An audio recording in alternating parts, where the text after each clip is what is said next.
Lesson 5, A True Story. We have said that in the depths of the spirit of those who deny God with their tongue, a faith in God exists.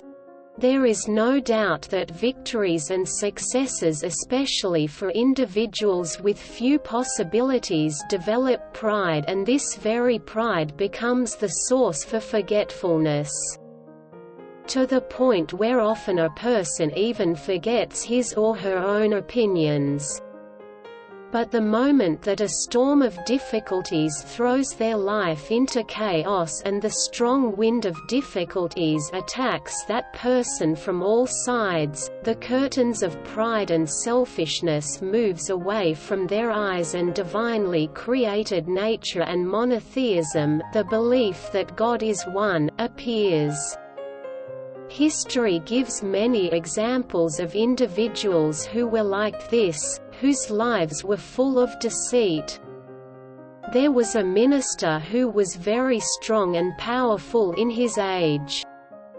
He had taken control of most of the power and no one opposed him. One day he entered a meeting in which a group of religious scholars were present. He turned to them and said, "For how long will you continue to say that God exists? I have many reasons to prove otherwise." He said this with special pride. As the scholars who were present knew that he was not a reasonable or logical person and that power and strength had made him so proud that no words of truth would affect him, they ignored him and remained silent, a meaningful and humble silence. This event passed. After a time, the minister insulted someone. The ruler of the time had him arrested and thrown into jail. One of the scholars who were present at the gathering thought to himself that the time to awaken him had come.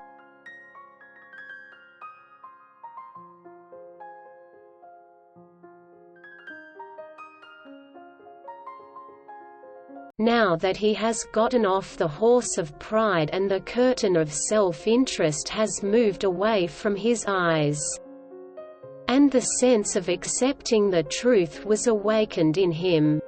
If he contacts him and gives him words of advice, it may produce good results. He received permission to visit him and he went to the prison. As he neared him, he saw that he was in a room all alone, walking back and forth and thinking, and he was recalling a poem which said, "We are all like drawings or paintings of a lion which are painted or drawn on a flag. When the wind blows, it moves and perhaps even attacks, but in reality it has nothing from itself. Its strength is the wind which gives it power. We, also, as we gain more power, have nothing from ourselves. It is God who has given this strength to us, and whenever He wills, He can take it from us." The above-mentioned scholar saw that under these conditions, not only does he not deny the existence of God, but he has become ardently aware of God. After greeting him he said, "Do you recall how you said you have many reasons for the non-existence of God? I have come to answer those many reasons with just one response. God is He who, with such ease, took your power away from you."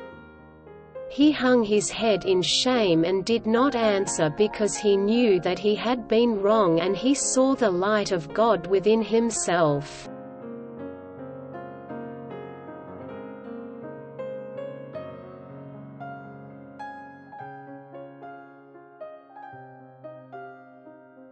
The Holy Quran says, "We took the Israeli tribes across the sea, Pharaoh and his hosts followed them in pride and insolence.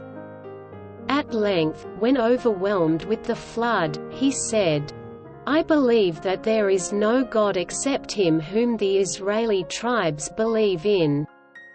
I am of those who submit. Muslimin 10–90. Think and answer.